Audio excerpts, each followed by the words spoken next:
Salut tout le monde, j'espère que vous allez bien les amis. On se retrouve aujourd'hui pour le 60e épisode de cette série Tour du Monde où on découvre un petit peu les actus foot qui sont tombés depuis 24 heures et on va démarrer avec des images de joie pour l'équipe de France qui participe à la Kings World Cup, l'équipe foot de rue qui s'est imposée hier au terme d'un match assez dingue face aux représentants espagnols. Nouvelle rencontre mercredi avec évidemment en ligne de mire une qualification pour les huitièmes de finale en cas de victoire. Petite déclat de Cristiano Ronaldo qui nous dit « Je ne suis pas les records me suivent ». CR7 qui a terminé de très très loin meilleur buteur du championnat saoudien. Samir Nasri qui troll les Parisiens, heureusement qu'il a pris des Marseillais parce que s'il y avait eu que les Parisiens, il n'y aurait jamais eu de remontada. Assez drôle quand même cette petite déclat de Samir Nasri.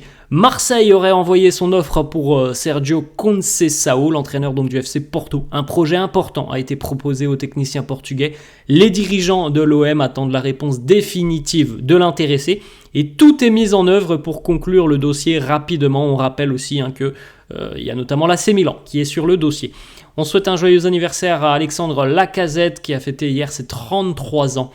Samir Nasri annonce qu'il est certainement forfait pour le reste de la Kings World Cup. Ça, c'est plutôt quand même une très mauvaise nouvelle pour l'équipe de France.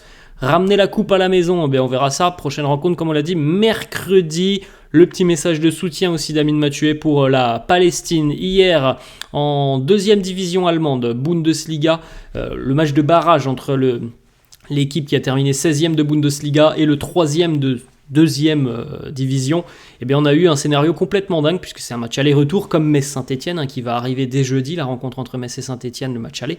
Hier c'était le match retour entre Bochum et Düsseldorf. Il faut savoir que Düsseldorf, donc l'équipe de seconde division, s'est imposée 3-0 à Bochum le week-end dernier. Donc il fallait que Bochum remonte déjà 3 buts pour se maintenir en Bundesliga. Évidemment les amis, vous avez compris, il y a eu un scénario complètement dingue. Bochum s'est imposé 3-0 hier à Düsseldorf et a fini par s'imposer sur la séance des tirs au but alors qu'ils avaient perdu 3-0 à la maison il y a quelques jours. Bochum est donc maintenu en Bundesliga. La remontada de l'équipe de France hier de Kings World Cup, c'est vrai que ce match a été quand même assez dingue. C'était très très très mal parti pour les Bleus qui étaient donc menés 4-0 par l'Espagne et qui ont fini par s'imposer sur la séance des tirs au but. C'était quand même assez dingue le scénario de cette rencontre. L'équipe de France qui est remontée d'ailleurs très rapidement en fin de rencontre alors qu'il y avait 4-0 pour les Espagnols. La célébration de Mauro Icardi reproduite à l'aide de drones du côté de la Turquie lors des célébrations du titre de Galatasaray. On a reproduit la fameuse célébration de Icardi avec l'utilisation de drones. Hakim Ziyech qui arrive avec un drapeau de la Palestine lors des célébrations du titre de champion de Turquie, le Galatasaray. Cristiano Ronaldo est devenu hier le meilleur buteur de l'histoire du championnat saoudien sur une saison. 35 réalisations pour le buteur d'Al Nassr. Cristiano égale déjà un record dans le championnat saoudien. Il vient d'égaler le record du nombre de buts inscrits sur une seule saison, donc dans 34. Et donc il en a de nouveau marqué un par la suite, 35. Meilleur buteur de l'histoire, sur une saison de l'histoire du championnat saoudien.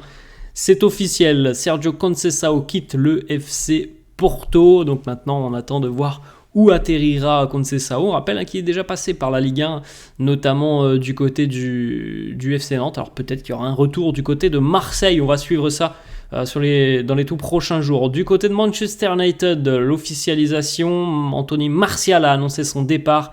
Libre de tout contrat cet été. Alors, c'était une saison catastrophique pour Martial en cause des pépins physiques et on l'a jamais vu quasiment sur les terrains. Hansi Flick, le nouvel entraîneur du Barça, arrive aujourd'hui du côté de Barcelone. Il signera d'ailleurs son contrat ce mercredi. On continue avec Sergio Conceição qui est la priorité de l'Olympique de Marseille. Les discussions entre les deux parties se poursuivent pour tenter de boucler l'opération. Marseille veut un coach qui a de la personnalité, du caractère et qui peut changer un peu les mentalités. Conceição est le profil idéal. Le Real Madrid envisage de faire une offre comprise entre 30 et 40 millions d'euros pour Lenny Yoro. Les dirigeants madrilènes ont demandé aux défenseurs lillois d'être patients, de refuser toutes les autres offres pour le moment. On rappelle aussi que le Paris Saint-Germain est sur le dossier et que le PSG, lui, est prêt à transmettre une offre somme toute assez importante, puisque le PSG serait prêt à offrir entre 55 et 60 millions d'euros pour le jeune défenseur lillois. On continue toujours du côté de la Ligue 1.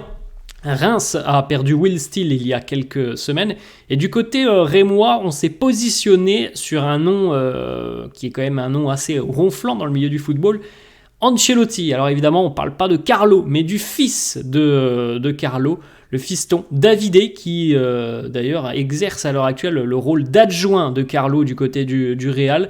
Donc Davide pourrait avoir l'ambition, et on verra ça dans les prochaines semaines, il pourrait avoir l'ambition de devenir l'entraîneur numéro 1. En tout cas, Reims s'est positionné sur le dossier. Les discussions d'ailleurs devraient accélérer après la Ligue des Champions. Donc normalement, la semaine prochaine, on devrait continuer de discuter.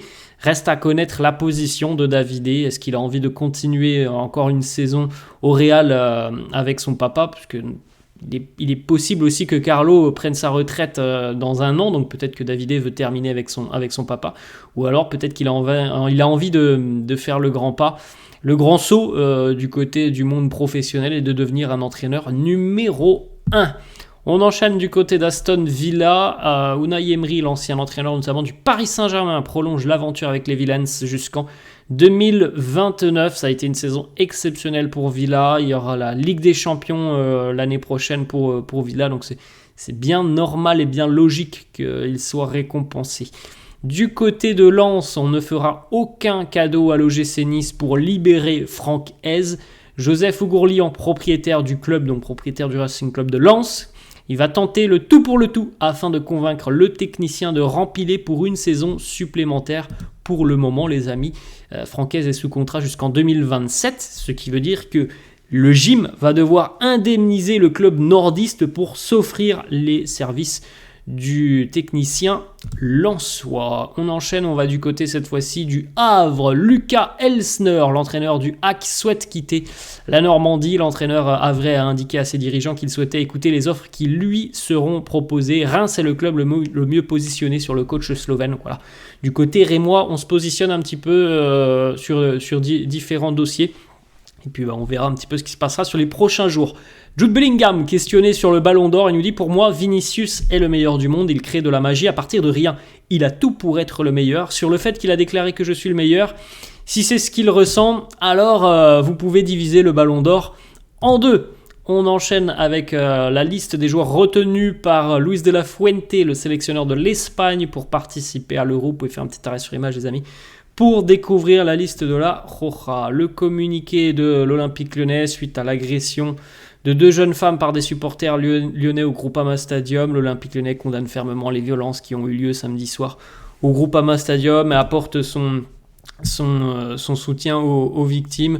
Voilà, malheureusement, encore une fois, comme souvent, cette finale a été aussi le théâtre de nombreux débordements. Alors vous avez vu aussi ce qui s'est passé avec les cars, notamment à la barrière de péage, un car qui a été incendié. Bref, c'est quand même dramatique. Il s'est passé aussi des choses en tribune.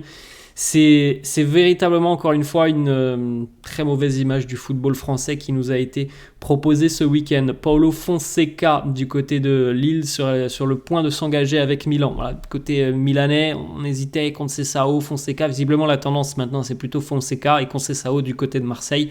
Un accord devrait être conclu prochainement pour un contrat de 2 ans plus une année en option avec un salaire annuel de près de 2,5 millions d'euros par saison. L'Atlético Madrid change son écusson après l'avoir modernisé en 2017. Les colchoneros reviennent sur l'écusson qu'ils portaient entre 1946 et 2016.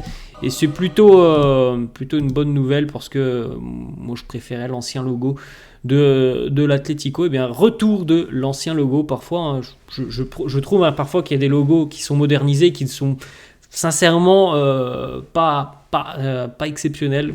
Par exemple celui de la Juventus, je pense qu'il n'y a pas grand monde qui aime le nouveau logo de la Juventus, ou par exemple celui de Nantes en Ligue 1, enfin bref. c'est comme ça, le fait de vouloir moderniser les logos, parfois c'est pas toujours une réussite. Le PSG va devoir sortir le chéquier pour recruter Lenny Yoro. Le club de la capitale pourrait débourser 60 millions d'euros pour tenter de s'offrir les services du défenseur lillois qui est une cible prioritaire de ce mercato. Jack Grealish s'est fait une frayeur lors de la célébration du titre avec Man City, puisqu'il était tout simplement sur le bus impérial. Il était monté un petit peu en hauteur, et heureusement qu'il y avait notamment Nathan Ake, et je crois qu'il y avait un autre joueur que j'ai pas reconnu, mais heureusement qu'il y avait un autre joueur qui a pu le retenir, parce que le bus a démarré et il a failli basculer et tomber tout simplement, Jack Grealish, et ça aurait pu très très mal se terminer cette histoire. C'est Ruben Dias, me semble-t-il aussi, qu'il a retenu. Joyeux anniversaire à Jérémy Doku, il a fêté hier ses 22 ans, lui souhaite évidemment un très joyeux anniversaire. Toujours du côté de City, le portier brésilien Ederson est ciblé par le club saoudien d'Al Ittihad, qui serait prêt à offrir 30 millions d'euros à City contre l'international brésilien. Voilà les amis, la fin de cette vidéo, j'espère que ça vous a plu. N'hésitez pas comme d'habitude à lâcher un petit pouce bleu, n'hésitez pas non plus à vous abonner à la chaîne, je vous laisse et je vous dis à la prochaine. Ciao.